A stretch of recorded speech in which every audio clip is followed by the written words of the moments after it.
अगर मैं आपसे कहूं कि एक देश को भूखा मारने का सबसे आसान तरीका बम नहीं बल्कि बैंक होते हैं, या फिर अगर मैं ये कहूं कि खनिज तेल से भरे देश वेनेजुएला को जानबूझकर कंगाल बनाया गया, दुनिया के सबसे अमीर तेल वाले देश और दुनिया के सबसे ताकतवर देश के बीच चल रहा एक ऐसी साजिश जो कि न्यूज में कभी आपको सीधे नहीं दिखाया जाता। ये स्टोरी है वेनेजुएला और अमेरिका की। वेनेजुएला एक ऐसा देश जिसके नीचे इतना खनिज पेट्रोलियम तेल है कि आप अंदाजा नहीं लगा सकते। 303 बिलियन बैरल यानी कि सऊदी अरब और अमेरिका के जो रिजर्वेशन तेल स्टॉक में है उससे भी कई गुना ज्यादा। अगर ये तेल सही तरीका से हर नागरिक को बटे वहाँ का हर आदमी अमीर हो सकता है। लेकिन सच्चाई क्या है, आज वही देश दवाइयों के लिए तरस रहा है। लोग कचरे में अपना जो खाना ढूंढ रहे हैं। यहाँ तक कि 70 लाख लोग वेनेजुएला को छोड़ चुके हैं। अब सवाल ये उठता है कि इतना तेल होने के बावजूद भी वेनेजुएला गरीब कैसे बना। और फिर यहीं से एंट्री होता है अमेरिका की। साल था 1999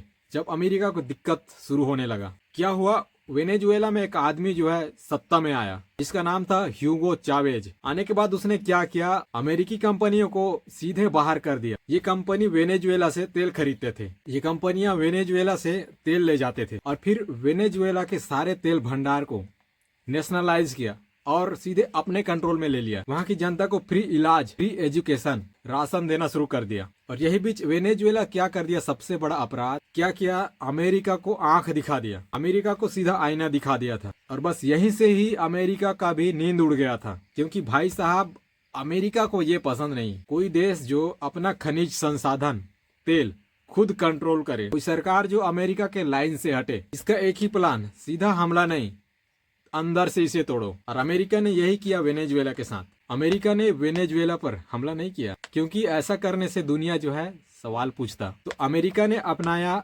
मॉडर्न वार का सबसे खतरनाक हथियार। वेनेजुएला में क्या करता है, इकोनॉमिक वार। अमेरिका ने क्या किया, तेल पर प्रतिबंध, डॉलर से लेन देन, बिजनेस पूरी तरह से वेनेजुएला के लिए बंद। जितने भी विदेश में बैंक थे उनके सारे खाते को जो सीज कर दिया गया।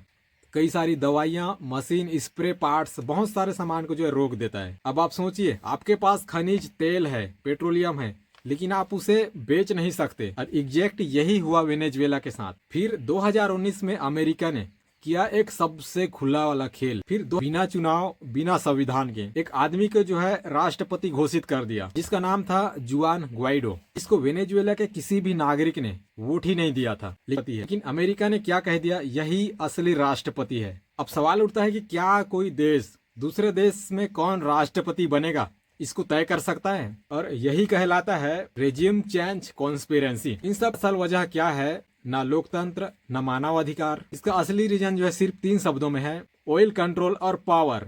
अमेरिका कभी ये नहीं चाहता कि वेनेजुएला जो है रूस और चीन के पक्ष में जाए और वहाँ की तेल जो है कभी डॉलर से बाहरी मुद्रा में बिके। सोचिए, अगर किसी देश की सरकार गिरानी हो, वो भी बिना जंग लड़े, तो क्या करोगे? सबसे पहले उस देश की इकोनॉमी, अर्थव्यवस्था को जो है मार दो। और यही किया अमेरिका ने वेनेजुएला के साथ। और इस पर अमेरिका ने क्या कहा कि हम जो है सिर्फ सरकार को सजा दे रहे हैं। बच्चों का खाना नहीं, दूध नहीं, दवाइयां नहीं, इंसुलिन भी नहीं, न कोई सिस्टम का पार्ट भी नहीं, सारे मशीन के जो है पार्ट्स को रोक दिए, सब कुछ बंद।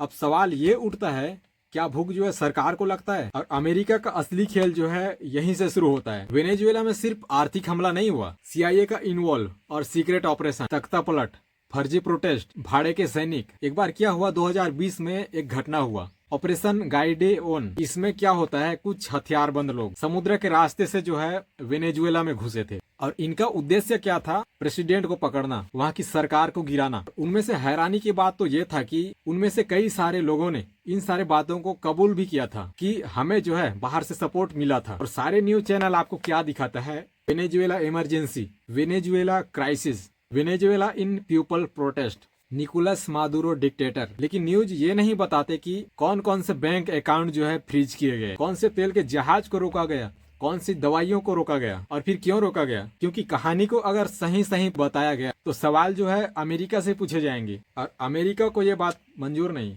मिलेंगे एक दूसरे वीडियो पे। वंदे मातरम, जय हिंद।